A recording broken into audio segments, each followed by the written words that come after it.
宵闇と切り結ぶ冷たい白羽。男の担当が一瞬で標的を切り捨てます。相手は絶命の言葉を放つ余裕もありません。男はとある国に雇われた名もなき傭兵。その任務は天賦の才を誇る一人の暗殺者につき、要人を仕留める際の露払いを行うことでした。男が納刀するより早く、風を切る音が背後から聞こえます。呆然と倒れゆくもう一人の標的。それを見下ろす麗しき暗殺者の女。その瞳は川底の黒曜石のように固く、そして冷たく光っていました。彼女こそ男が補佐を務める一流の暗殺者。男と暗殺者の女は初めて組んでからこれまでのわずかな期間で多くの成果を上げていました。お前には才覚があるようだね。女が刃の血を拭いながら男に述べます。よほどでなければ人を褒めない女も男の剣筋には感じ入るものがあったようです。女と肩を並べ合える自負。男は物言わず陶酔していました。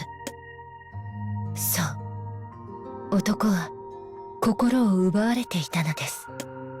暗殺者の家に生まれた恋を知らない彼女に。家を残すためにはいずれ彼女も夫を持たなければいけません。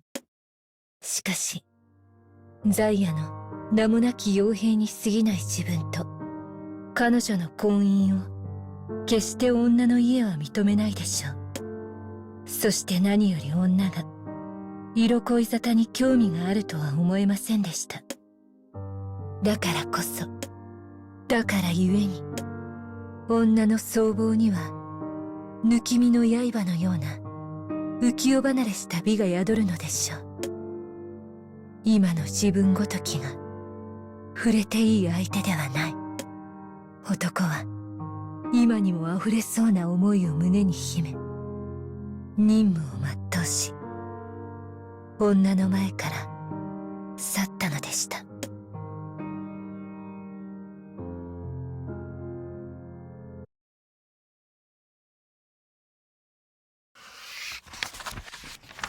傭兵の男と暗殺者の女がこなした最後の仕事から数年の月日が過ぎました。あの日、思いを告げずに去った男。しかし年月を経れば経るほど女への思いはより強く募っていきます。それは今や妄執と言っても良いものでした。他の価値を忘れ、執念に突き動かされ上げ続けた都政の成果。やがて男は大成し、自分の屋敷を持てるまでになりました。そしてあくる日、ついに再会の日が訪れます。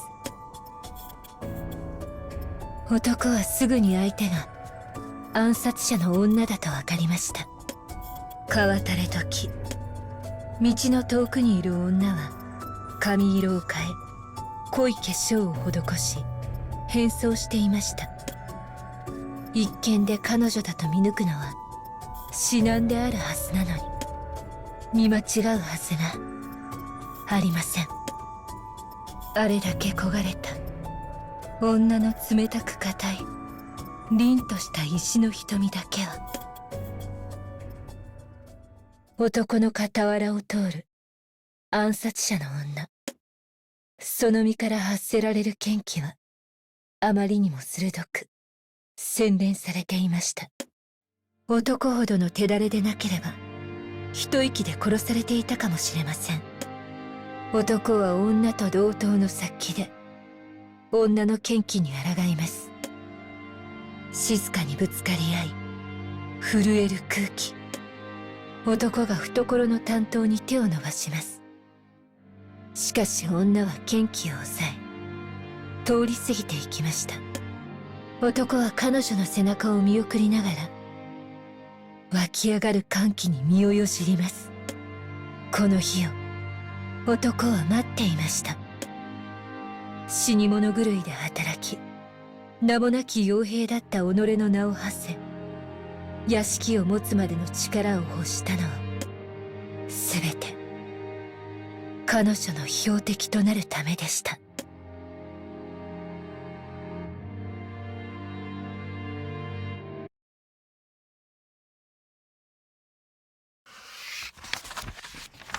暗殺者の女と再会した日の夜、傭兵の男はおぼろ月灯る竹林で女を待っていました。生い茂る竹は女の長い獲物相手には有利。傭兵生活で得得した無数の罠も用意しました。男の狙いが読めぬ女ではないはずです。それでも女は承知の上で堂々と男の前に現れました。月下に佇む女の死体の、なんと妖艶なことか。生唾を飲み込み見とれながらも、男は使い慣れた担当を構えます。年月を経て女の色気はさらに増していました。しかし男が女の心を我が物にすることは不可能です。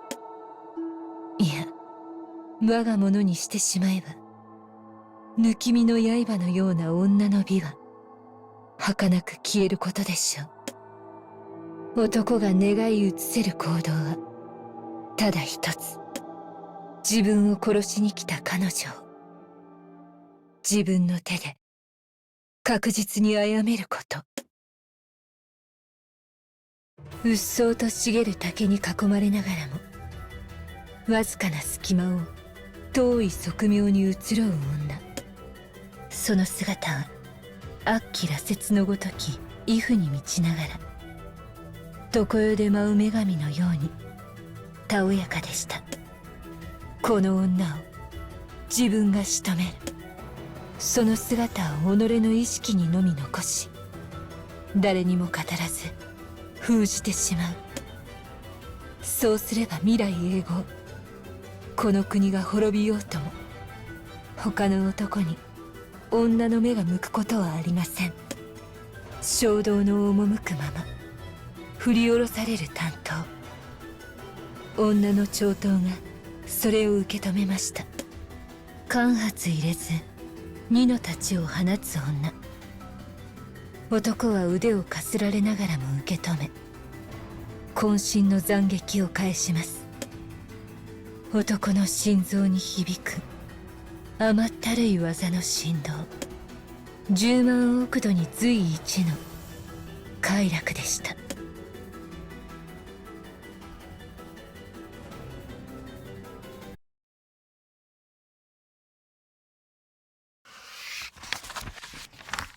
男は担当を振るうたび、彼女の体が自分のものになっていく気がしました。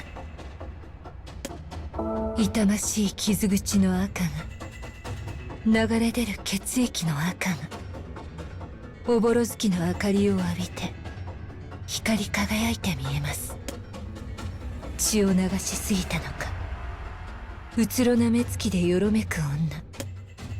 今な快楽の頂。とどめを刺そうと構えた男は気づいてしまいました。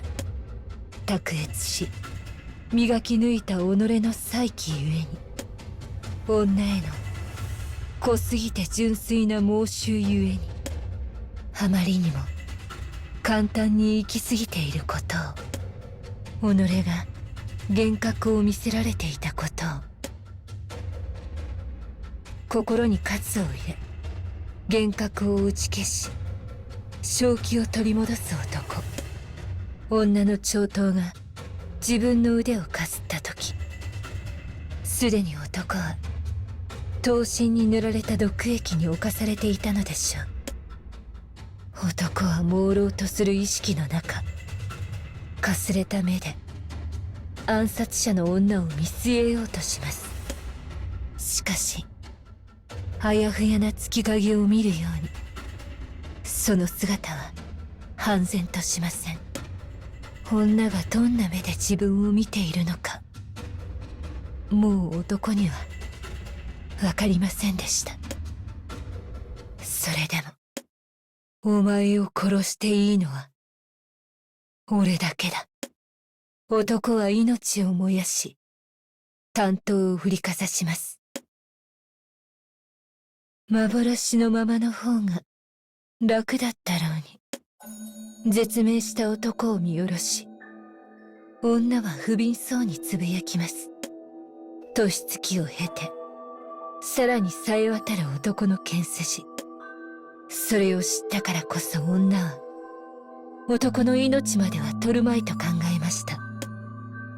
女の任務はあくまでも、力をつけすぎた男を無力化すること。